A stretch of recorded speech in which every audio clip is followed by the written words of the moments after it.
So you have a agent in France. Yeah, in Paris. Okay. Yep.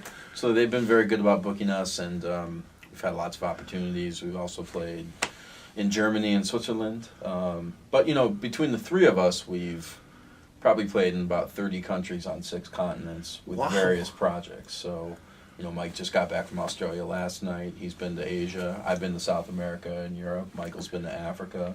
JT, both North America and Europe. So, but, every once in a while we get to play in New York, which is great. People know who we are out there, which is good. We still have ties to the community there. And we don't play out there a lot, but when we do, we're fortunate enough to play places like the Stone and some other venues. So, we feel like we're connected to everything that's happening still, even though we still live here, Last time Fat Kid Wednesdays played the Stone, which is one of the biggest venues for experimental jazz in New York City. They received an excellent review in the New Yorker, I believe. Yep, on the New Yorker blog site. Yeah, it was very nice. So yeah, we're doing okay. We get to play some places and do some traveling and bring our music to different people, and makes us very happy. So In your music in general with Fat Kid Wednesdays, there's a tremendous amount of dynamic range. Mm-hmm. And I think there's also a tremendous amount of intensity. There's a lot of range with the intensity as well. Mm-hmm. And one song where I thought that really came out was in, say, the single, which is, it's called Single. It's a song on their album Singles. You were working with I thought a fairly light bass, and then Michael would just come in with this searing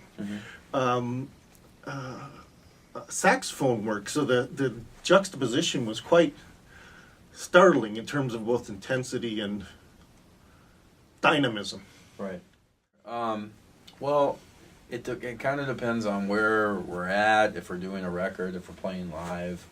The great thing about Fat Kid Wednesdays is we tackle a lot of different kinds of music. We still love to play standards and kind of deconstruct them a little bit.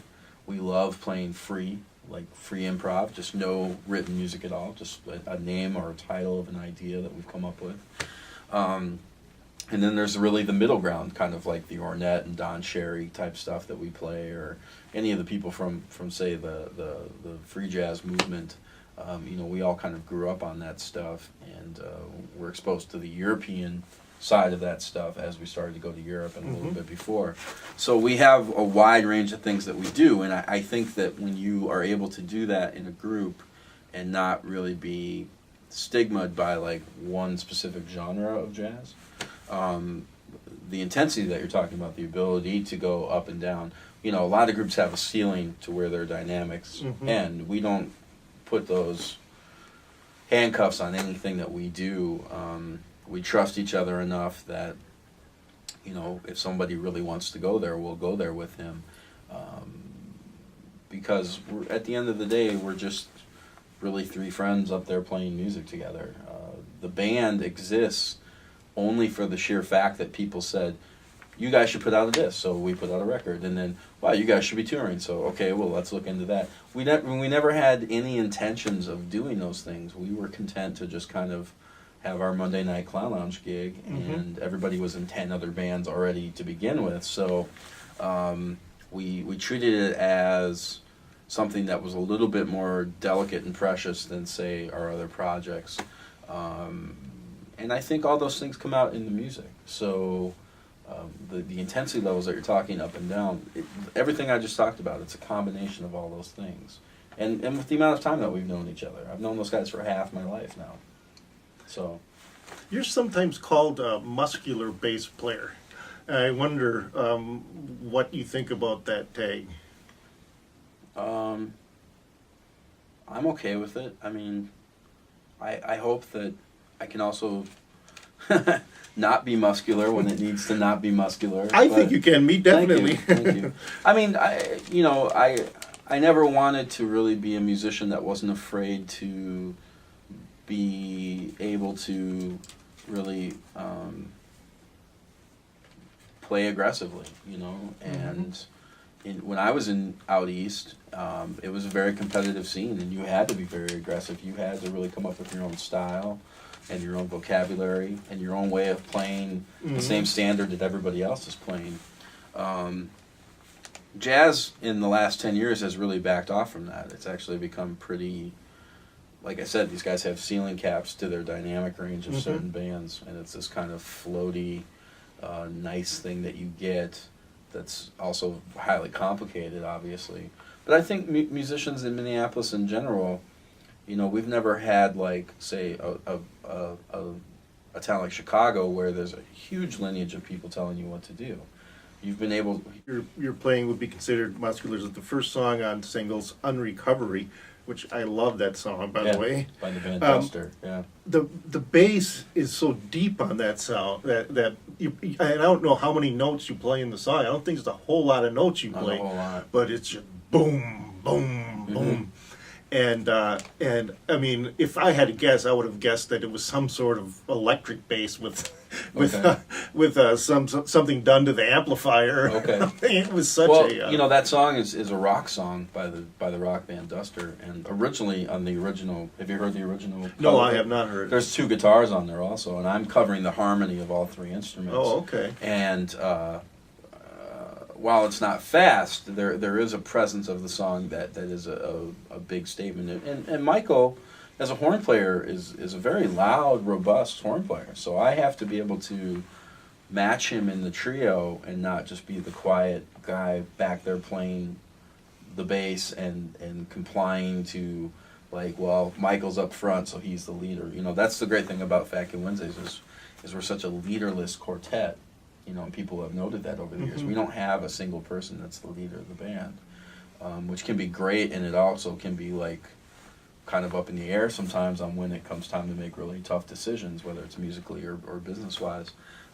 But we've never been, no one member has been in charge, and, you know, everybody can just be themselves. So, like, on a song like that, Michael feels very passionate about that group, as do I and JT. We all grew up listening to that group. And we thought it would be fun to do some of their material and just do it the way we do it, you know, and it just kind of came out that way. And maybe that was the 5th take. Who knows that day? You know, maybe I was upset with myself because the bass line is deceptively simple, but it's also kind of complicated at the same time, you know. So you never really know what you're getting until you listen to the playback. And if I'm going to play aggressively, then JT and Mike are going to start to play a little bit more aggressively.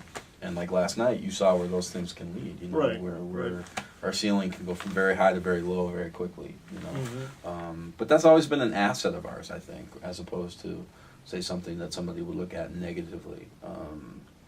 For some people, that's not their cup of tea, and that's fine. You know, they can go listen to something else, another genre. But well, the last song you played last night was Delicate. We did Tenderly by Ellington. Yeah, that was very nice. Yeah. So we like to do a lot of different things within the music, a lot of different genres, and you know, we grew up with all those aspects of jazz, so why wouldn't we still play them, you know, which is kind of our feeling, so.